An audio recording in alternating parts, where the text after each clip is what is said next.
Everybody, how are you? Thank you so much for joining me today.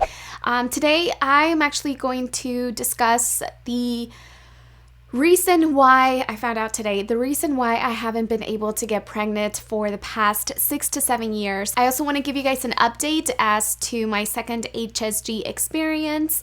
This is a procedure that is done to check to see if there's anything blocking the fallopian tubes. So if you would like to see my first experience, which was a very horrible experience, I was left traumatized.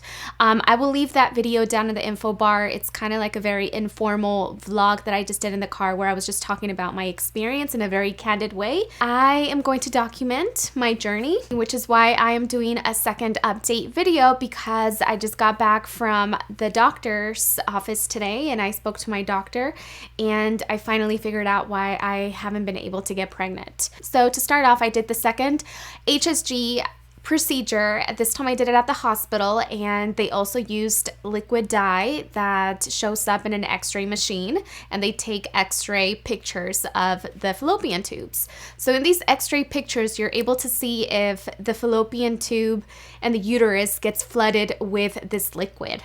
If you can't get any liquid past the tubes, then there is something blocking the tubes that's not allowing the liquid to go through the tubes. I have to tell you that this time I requested a heavier dosage of a medication that just numbs you, but I decided to go with that because the first experience was it was really, really intense. The pain was super intense. And so the doctor gave me a stronger medication. I took the medication, I went into the hospital, I did the procedure. I was not looking forward to it because of my first experience, but it actually didn't hurt. On a scale of 1 to 10, the first test hurt a 10, and the second procedure with the x-ray, it was a 3 out of 10. So it was only discomfort when they were placing the catheter inside the vagina. Other than that, everything else was pretty, just like a little bit of cramping, not severe cramping, nothing severe was going on. It was just a very, very subtle feeling of cramps. It was a lot more pleasant this time, as pleasant as a procedure like that can be. And I was also holding the hands of the medical assistants and literally like holding them like they were my sisters or my mom. And I did cry because I was very emotional just about this whole journey and just having to do these kind of tests. I did feel emotional and I did cry when they were putting in the catheter, but it wasn't because I was in severe pain. It was more like, I can't believe I'm going through this. You know what I mean? And then I finally had my follow-up consultation today with the doctor, and the prognosis is that I have tubal disease, which means that both of my fallopian tubes, I actually thought one of them was open, only one, but come to find out that they're actually both blocked. So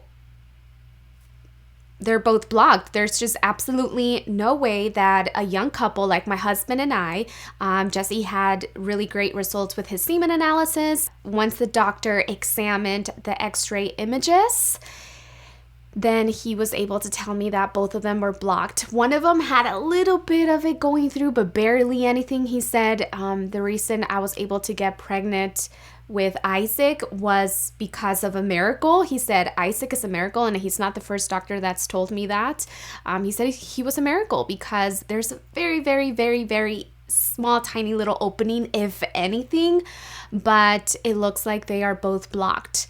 Now, I'm going to share with you guys the reason that he feels that they were blocked. This is not an 100% accurate determination because there's just no way that he can 100% tell me this is the reason why your tubes have damage, but it is because I had an STD. I had chlamydia when I was 18 years old, and he said that causes a lot of damage to your reproductive system. So it's just so insane to me that a careless decision that I made when I was 18 years old is now something that has affected me tremendously.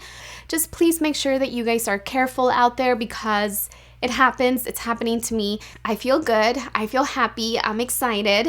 The doctor recommended that we do IVF, and our next steps are to take some classes that we're actually going to take online or over the phone on the computer. You can also attend with the nurses. So basically the nurses are going to inform Jessie and I of everything that we have to do and all that stuff. So that's some orientation is basically what it is, an orientation. And that's going to be done over the phone. And then they're going to talk about the financial part of it. So is it covered by insurance, so on and so forth. I don't think my insurance covers any of that because I already spoke to another doctor before and it didn't. So we're just going to figure out, like, we're going to find out basically how much it's going to cost. August 2nd is our meeting. We're going to be traveling, but that's why we're going to do it over the phone. And that's an option also, so you don't have to attend, like I said. Jessie and I are planning on having 2 more children. So we are going to try with 2 embryos. And once I go through the journey, I'll be able to explain it a little bit more with more detail. But today, basically, I finally figured out why I haven't been getting pregnant. I just want you to know, if you're going through this, there is nothing to be ashamed about. I don't feel less of a woman because my fallopian tubes are not working properly, and you're not less of a woman. If you're not able to conceive naturally, that doesn't make you less of a woman. I know the doctor was like, oh, I'm sorry to tell you the bad news. And I was like, this is not bad news to me. This is good news because now I know what I need to do, the next steps that I need to do to move forward. My husband is really excited about it. He's super supportive. I know I'm gonna have to take this hormone pill that's going to stimulate the growth in my ovaries. And I'm probably gonna turn into a major B word. And I already warned him. I'm like, this is gonna happen. Nah, I don't know if it's gonna happen, but when I get my period, I definitely get moody. And I know some women are like, don't blame you being a B word in your on your period. But no, like, my period does change me dramatically for a few days. It really does. Like, if I am being the biggest, like, just annoyed, if I'm annoyed at the simplest things, and I haven't got my period, I know that my period is right around the corner. And then usually when I get my period, I'm like, oh, that's why I was being a B word. So anyways, guys, I'm really excited to continue to share my journey with you guys. A lot of people were asking me, this is like one of the biggest questions that I get asked all the time, if Jessie and I are still open to the possibility of adopting children. And the big news now is that we are officially a resource family. So at any moment, we can get a phone call and we can get asked if we want to have children in our home. We have space for a baby toddler. And we also have space for a child between the ages of 7 and below. So we have a bed for a big kid like Isaac, and we also have a crib, we have a bassinet, and we have all of that set up. We've actually been approved as a resource family for quite some time now, several months now, and we have yet to hear from the social worker. So I don't know what's going on.